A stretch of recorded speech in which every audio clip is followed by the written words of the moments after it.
Alright, I want to make a short video that kind of goes over the issue that Charles is having.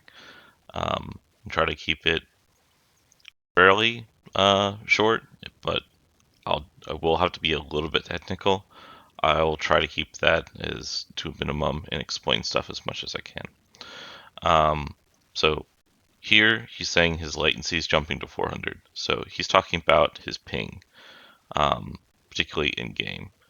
So here I have an example of a speed test, and it shows a spike over here of 272. So that's substantial enough to affect your shots in game. And the test that I'm running here is a very specific speed test on waveform.com. And what it's doing is it does a test of your ping with your connection not doing anything. And then it's checking your ping while you're downloading for the speed test and also while you're uploading for the speed test. And what you're seeing here is while it's downloading, I'm experiencing quite a bit of spikes here. So this is an example of, say, on your network, you're playing the game, and then someone's like, I'm going to watch Netflix. So that's really common. Even if you're living alone or whatever, you're still potentially going to have that problem because unless you're on business internet, your internet is being shared by your neighbors. So even though you're given a quote unquote bandwidth cap or what's supposed to be yours, usually ISPs over allocate because they know that not everyone's going to be using it fully active all the time. So under normal conditions, you're going to get a decent amount of bandwidth. And in this case, it's showing my speed test as getting 500 something down. No. Uh, what I'm paying for is like 400, and I think this is 20. So this is showing faster speeds than even what I'm being capped at. So what they're trying to do is give you an average, and they're allowing me to go a bit over to kind of make up for the fact that it's not always going to be stable. And that's kind of where we're going to go with this. So there is a way to fix this problem, and what I have is actually this router. It has a feature called Smart Queue Management, which is similar but expanded on from a more common feature called QoS, or Quality of Service. So a quick explanation of bandwidth and quality of service is bandwidth is commonly shown as like a bunch of cars going down a highway. This is a pretty bad explanation. This is a better explanation for how QoS works. So QoS, you're choosing to have certain traffic prioritized, and you're trying to quote unquote guarantee a certain amount of speed for it. Um, this is very broad. This more technical diagram is a better explanation because in terms of routers, switches, etc., you have a bunch of traffic coming in, and that's going to be, say, a gigabyte or 100 megabytes from your computer. And then it's got, say, a gigabyte, 100 megabytes, maybe more, going out of it. So how is it taking 10 different sources that are all running at these faster speeds and then all getting them reduced into a single pipe? So what it's doing is it's a very good sorter, and it also has buffers. So explanation that I've seen given for that's fairly good is, say, a sink. You've got, say, multiple hoses, and they're all the same size of the pipe that's being used as the drain for the sink, but they are all being sent to the same sink. It's going to take a while for that water to drain, and the sink's going to fill up. That's kind of what a buffer is. We just have more intelligence to it. With QoS, what it's doing is it's giving every single packet coming through, whether it be for a phone call or a game, Netflix, etc., it's giving it a priority. and the priority essentially tells it which buffer to go into. And whenever the router or switch is trying to send that traffic to the next destination, this is the order that it looks through those buffers. So that's fairly quick, but it does have its flaws, particularly because whenever these are being tagged, that information ends up being lost once it goes to the public internet. So this is only good for optimizing that first few hops. So, when you're in your internal network and you're trying to get it out, and honestly, in your internal network, everything's going to be really fast anyway. So the problem you're trying to solve is the fact that you're trying to go from your personal network all the way to the server. And in this diagram, this is my personal network going to my server. It's a lot of hops. And network traffic's not going to be perfect. So this is kind of showing the latency going up as it goes further and further out, the kind of average for that. And this is when I'm running with a optimized network. I'm I don't really want to give a bad explanation here, but um, when you're having more spikes, the speed test here is more accurate to what I'm trying to explain. Um, so give me a second here to kind of recollect.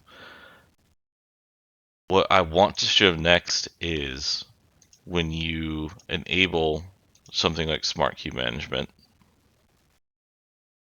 In this case, I'm putting it on the port now.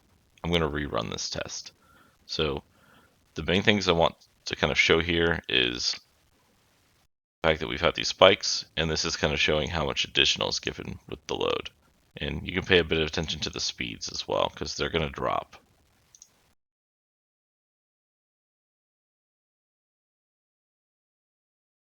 So right now it's running the unloaded. So this is kind of like the baseline. And then this is the number that we're kind of paying attention to. How much additional latency is happening due to sending or receiving, in this case, more traffic. So in this case, my speeds are not spiking as much, but they're getting much closer to that 400 that I'm actually paying for. In this case, since it's pretty early in the morning on a Saturday, not much is going on, and I'm not getting any additional. If anything, this is beyond optimal. I'm getting better latency than I was just doing nothing. And here goes the upload one now. Very similar result where I'm not even exceeding the couple of spikes I got while doing nothing. So part of that is ramp up.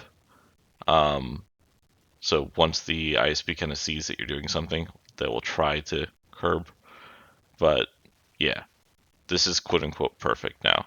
But notice how even though I'm paying for 20, now I'm only getting 16. Even though I'm paying for 400, I'm only getting 387 here. And technically my limits I've set not even that low. But that's part of how smart queue management works. Because the packets that they're sending for the speed test aren't necessarily going to be the packets that are being optimized to be sent out first. So if I were to say start music while running this test, it'll also have a different effect.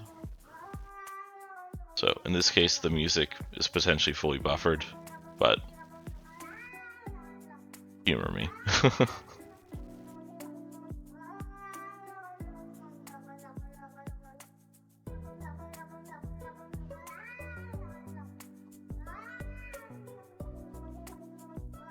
So technically the unloaded is going to be a false unloaded because I was playing the music already.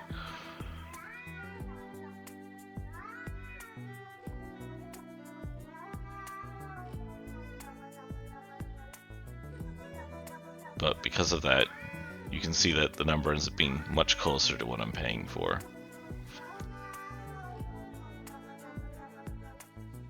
Even that spike is only 45.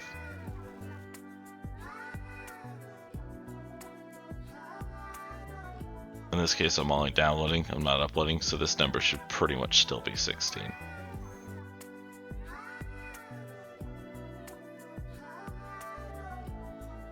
Yep.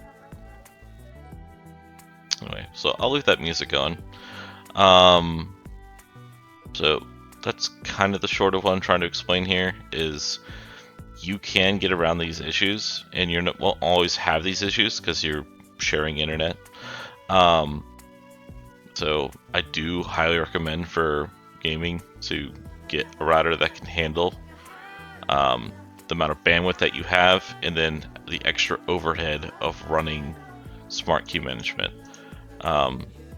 Specifically, if you can, I'm running the older technology called FQ Cuddle. There's a newer technology called Cake that's been around for multiple years. It has a lot less secret sauce to how it works, because I'm not even showing that with this. There's a lot of parameters that can be tweaked that people just didn't really know how to tweak, and honestly, I'm leaving these fairly default.